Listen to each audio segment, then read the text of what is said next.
ऊंचे पहाड़ों के बीच जहां हवा गरजती है और बादल जमीन को छूते हैं, वहां एक शक्तिशाली बाज रहता था। वो आसमान का राजा था, तेज, ताकतवर और निडर। लेकिन समय के साथ सब बदलने लगा।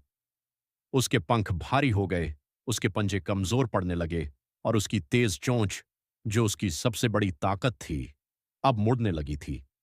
शिकार करना मुश्किल हो गया, उड़ना भी बोझ जैसा लगने लगा। आसमान का राजा अब धीरे धीरे हार रहा था। एक दिन वो चुपचाप पहाड़ की चोटी पर बैठा नीचे फैली दुनिया को देख रहा था। उसके सामने दो रास्ते थे, या तो हार मान ले और अंत का इंतजार करे, या फिर दर्द सहकर एक नई शुरुआत करे। लेकिन दूसरा रास्ता आसान नहीं था। जिंदा रहने के लिए उसे खुद को बदलना पड़ता।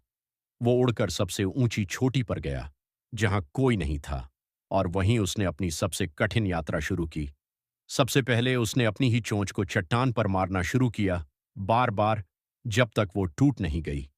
दिन बीतते गए, दर्द और खामोशी के बीच धीरे धीरे एक नई चोंच उग आई।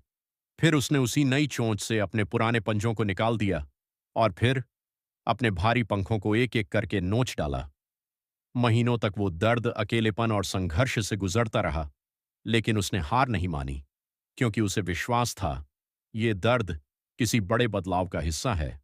और फिर एक दिन, नए पंजे, नई चोंच और मजबूत पंखों के साथ, वो फिर खड़ा हुआ। उसने अपने पंख फैलाए और आसमान की ओर छलांग लगा दी। इस बार सिर्फ उड़ने के लिए नहीं, बल्कि पहले से भी ऊंचा उठने के लिए। सीख, कभी कभी जिंदगी हमें तोड़ती है ताकि हम खुद को नया बना सकें। दर्द अंत नहीं होता, वो एक नई शुरुआत होती है।